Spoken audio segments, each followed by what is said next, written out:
And now it's time for Guerilla Roundup.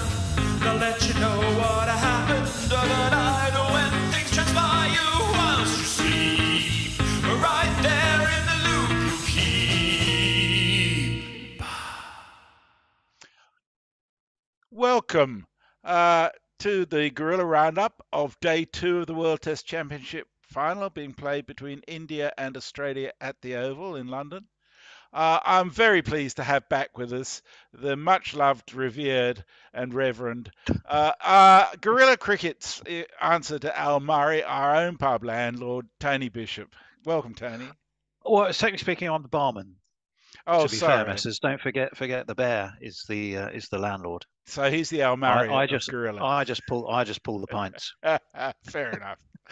Which Okay. I suppose does make me, at least the barman. Yes. Yeah. Okay. So I'll start off with a brief summary, and then we'll get into some discussion of it. Australia started the day at my God, I've lost it now. At 327 for 3, and there was a regular clatter of wickets throughout the first 3 hours of play today.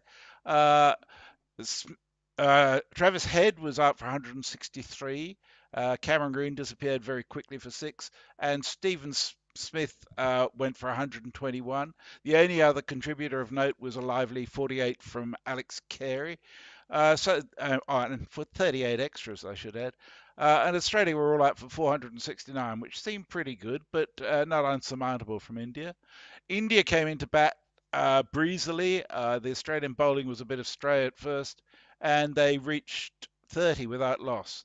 Then the shit started to hit the fan, as they say. And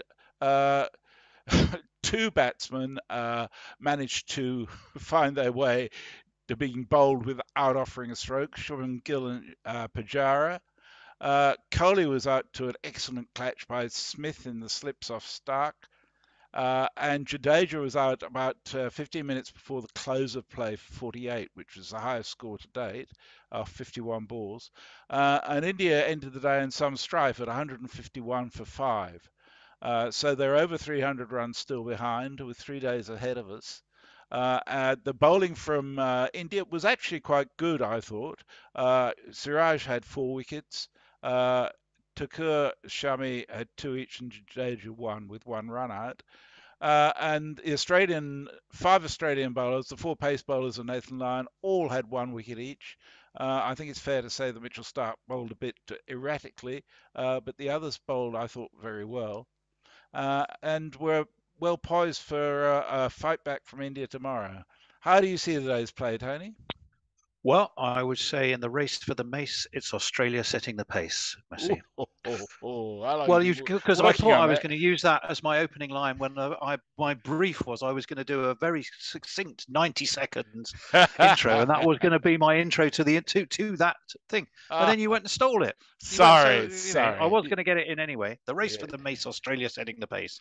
I think India will have felt they were very much clawing their way back into it. Yes, 327 for 3, but they lost 7 for 142 in fairly rapid order, and only Carey really contributed once Head and Smith had gone.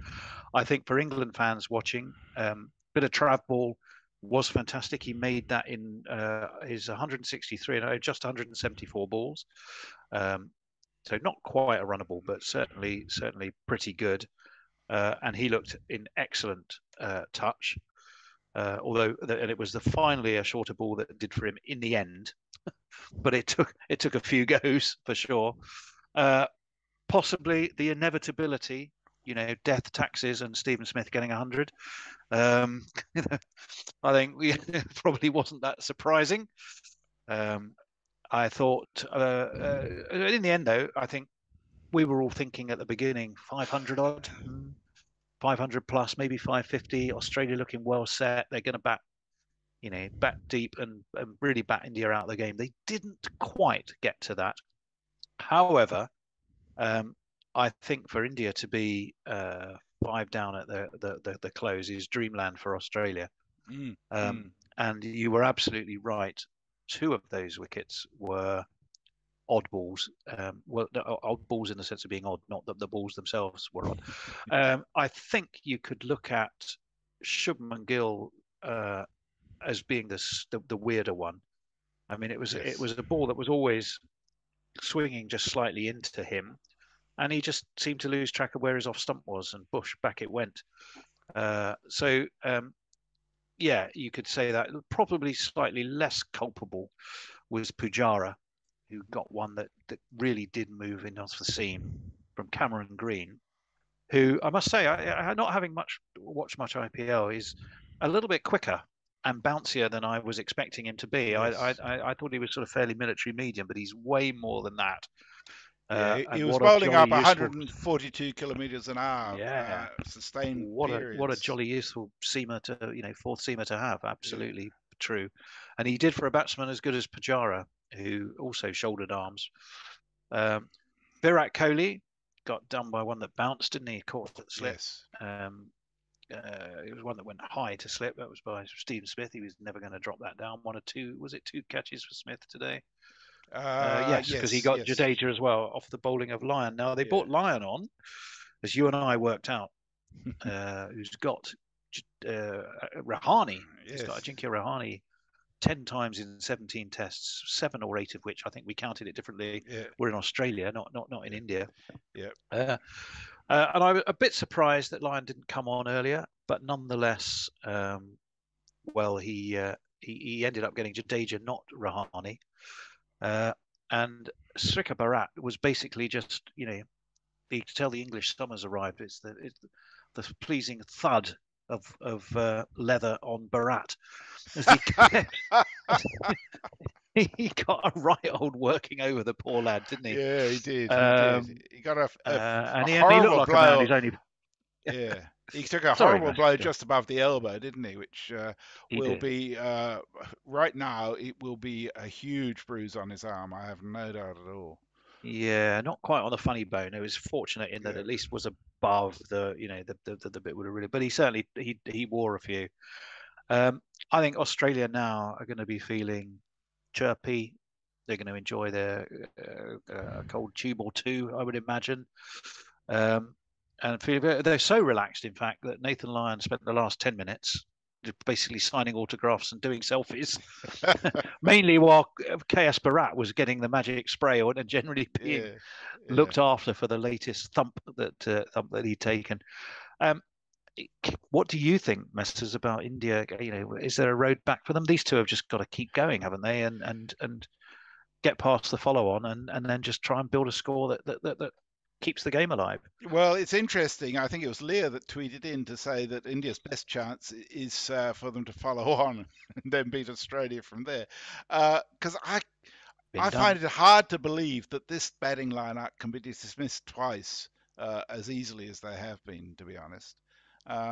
Because Shardul Thakur is still to come. He's made runs in the past. He made runs in Australia, didn't he? He did. Yeah. I know. So he can hold a bat. But once you're down to Yadav, Shami, and Siraj, that's not so much left in terms of run potential. And it was a big blow for them to lose Jadeja within 15 minutes of stumps, because he was actually looking very, very confident in his batting. But he got done by Lyon. It's very hard not to look at it through English eyes. And, that pace attack, even without Hazelwood, the Stark, Boland, Green, Lyon. Who have I missed? I must have missed someone. Cummins. Pat's the captain. For the captain, for goodness sake. That's a heck of an attack. Well, the Bear was trying to tell me today that the attacks on paper were equal, and I poo-pooed that. And then I realised the test for me is to say, who would I rather have bowling for me, the Australian attack or the England attack? And there is just no question. The Australian attack. I suspect. Yeah, I mean the full strength England. Anyway, we're not here to talk about it. So if we're talking about the game today, for a flagship event, sellout crowd, beautiful weather, gorgeous blue sky. We noticed that the cameraman the coverage frequently would drift across over the London skyline. Then, of course, we remember that as England weren't playing, that everybody, the two participating countries were less familiar with seeing the London skyline than perhaps we were. So we could see why they were doing that. I think what the game needs, the match needs, is that Rouhani and Barat, or Rouhani and whoever comes after Barat, because as we said, there isn't really anything after Shardul Thakur. They need to extend it for as long as they possibly can. Yes. You think the end may come quickly? 2 early wickets in the morning, and I don't think the end will be far behind. I think that might be right. The pitch is played pretty well most of the time. There's been just a couple that kept it a tiny bit low, and bowlers with some real effort have been able to get some lift that batsmen haven't been expecting. Is that likely to continue, do you think, or does the oval? I think so. Yeah. I think it will. I think the oval these days retains its bounce.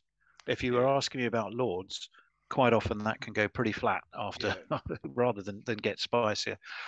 Interestingly as well, Lyon, the one that got Jadeja, that it wasn't a massive turn, but it was enough turn and bounce. It was the turn and bounce combined that did for Jadeja. You don't want any more turn than that a lot of the time, because the batsman doesn't even make contact if it do. When it comes to chasing maces, Australia have the aces. There's my summary of the day. Oh, it's beautiful, Tony. It's beautiful to hear. So what's your prediction for tomorrow? What's my prediction for tomorrow? I have a sneaky feeling that Australia are going to get those couple of early wickets. And that it means, would they, after a night with their feet up, would they enforce that follow on were that to happen? You say no. I don't know. I think they're thinking, what's the quickest way to get the job done? Have our feet up a little bit before for next Friday. Yeah, that's true. That's true. I think they might think let's see, what's the most front foot aggressive thing we can do? That's out. We're thinking about England and the way England play. Let's try a bit of that. VVS Laxman. I think they might just enforce that follow-on message. That's my thinking. Memories of VVS Laxman still remain, and Ben Stokes didn't go too well with it last time out either, did he? So it'll be interesting to see. Two things: the Guerilla of the day and the Tweeter of the day. The Guerilla of the day for me, hands down, has to be Gary Naylor, who from out of absolute thin air, or some might say his arse, pulled this idea that because the Oval is near to the Thames, and the Thames is a body of water, somehow or other, evaporation from the Thames creates sufficient humidity to create swing at the Oval during the first session of the day. Credit to Gary, he did accept with laughter the shit canning that he got from the Bear and others in relation to that, but it was Gary at his very best. So undoubtedly the Guerilla of the day. And the Tweeter of the day, I can't go past this. Matthew Cullen, who's been with us for quite a long time, tweeted today that I've joined Patreon, not for much, I'm afraid, as I'm a dirt poor PhD student, but I'm enormously grateful for your coverage and always look forward to hearing the theme tune in the morning. Long live the Gorillas. I must admit, that's always evocative for me, that tune. So, Matthew, you are definitely our Tweeter of the day for just being so nice to us and becoming a patron. Thank you. Is that how you win? You basically just got to grovel. Oh, groveling is always useful when judges are concerned, yes. He's not sent you a crate of beer as well, a bottle of wine or something. Well, not yet. We can live in hope. So that's where we stand today. Australia in the box seat with India at 151 for 5, chasing Australia's 469. We'll be back on air with you tomorrow. And if you like this, please click the like button below and share it with all and sundry. If you've got something to say either about this or about anything particular to what we're doing, either comment below or send us a message on Twitter at Guerilla Cricket. And we love having your company because that's what makes it worthwhile for us.